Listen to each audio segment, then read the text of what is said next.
उनके बचपन की शरारतें बड़ी ही अनोखी और सबको आनंद देने वाली थी। गोपियों को बड़ी ही प्यारी और मधुर लगती थी उनकी छटा, और इनकी ये शरारतें भी गोपियों को बड़ा आनंद देती थी। बाहर से तो गोपियां कन्हैया को डांटती थी, कन्नू को डांटती थी, लेकिन अंदर ही अंदर मन से उनकी बाल लीलाओं को, इस प्रकार की हरकतें, लीलाओं का आनंद लेती थी। जानबूझ करके कन्हैया को अपने अपने घरों में माखन चुराने के लिए, अपने घरों में बुलाने के लिए उकसाती थी, व्यंग्य मारा करती थी, जिसको हम अपनी भाषा कमेंट भी बोलते हैं, ताकि यह हमारे घर में आए, मेरे घर में आए और वहां पर अपनी लीला का आनंद दिखाए। ये ब्रजवासियों के ब्रज राजकुमार स्वयं भगवान परम सुंदर और परम मधुर थे।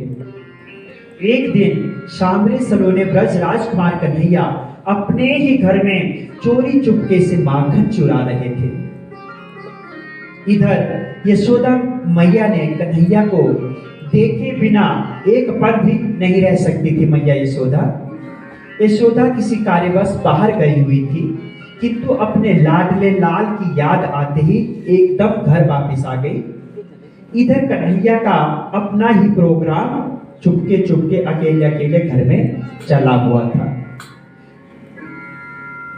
कन्हैया को ना देख करके यशोदा मैया उसे पुकारने लगी, कृष्ण, हे कृष्ण, कृष्ण, क्वासी करोसी किम पितरिति श्रुते मार्तुर वचः, कि कन्नो, हे कन्हैया, तुम कहाँ हो, क्या कर रहे हो?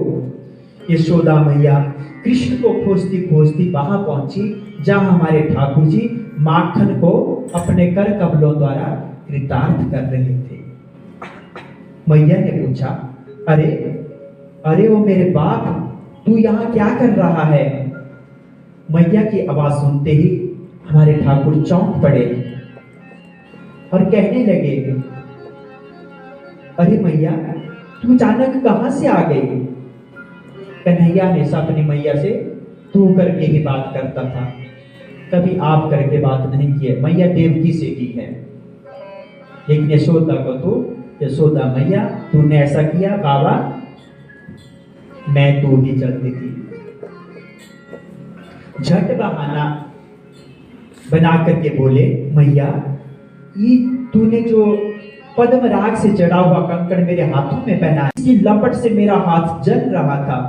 माखन ठंडा होता है ना, इसलिए मैं माखन के मटके में हाथ डाल करके अपनी उस तपन को शांत कर रहा हूं। कन्हैया कहने लगा, मैया, तू बाहर जाकर के घर के काम कर, बस मैं शीघ्र ही इस तपन को शांत करके बाहर आ जाऊंगा, तेरे पास आ जाऊंगा। जब मेरे हाथ की जलन शांत हो जाएगी, अपने आप ही मटके से बाहर निकाल करके मैं तेरी सहायता के लिए बाहर आ जाऊंगा। मैया ने कहा कि लल्ला, तू अपने हाथ की जलन बुझा रहा है, सो बात तो ठीक है, पर ये जो तेरे मुंह पर जो सफेद लगा हुआ है, यह क्या है? कन्हैया बोले, मैया, मेरे मुंह पर मक्खी बैठ गई थी, तो मक्खी को मैंने हाथों से उड़ाने का बहुत प्रयत्न किया, और जिसके कारण यह मक्खन मेरे चेहरे पर भी लग गया, मेरे ओंठों पर भी लग गया। अब मैया कन्हैया की बातें सुन करके सोचने लगी कि मेरा नन्हा सा लाल कितना होशियार है। से बच्चे बालक होते हैं ना, माँ बाप को कई बार चालाक ऐसा सब बनाना शुरू करते हैं, तो माँ बाप होते हैं। यशोदा मैया 60-70 साल की, अब वो इतना सा नन्हा सा बालक, वो थोड़ी मैया को अपनी चाल के द्वारा जो है वो हरा सकता है। मैया सब कुछ समझ रही थी और मन ही मन उसकी होशियारी की बातें सुन करके मुस्कुरा रही थी, आनंद ले रही थी। और बाहर से मैया गुस्सा दिखाती थी, लेकिन अंदर से बहुत आनंद आता था यशोदा मैया को। एक दिन श्री कृष्ण अपने ही घर में स्वयं ही माखन चुरा रहे थे। इतने में इनकी दृष्टि मणि के खंभे पर पड़ी और अपनी ही परछाई को देख करके मोहित हो गए।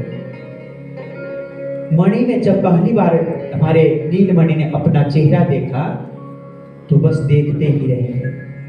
इतना सुंदर बालक, ये किसका है? और मन में ये विचार करने लगे कि काश मैं लड़की होती तो इसी, कन्या होती तो इसी के साथ शादी करती। इतना सुंदर तो मैंने आज तक देखा ही नहीं है।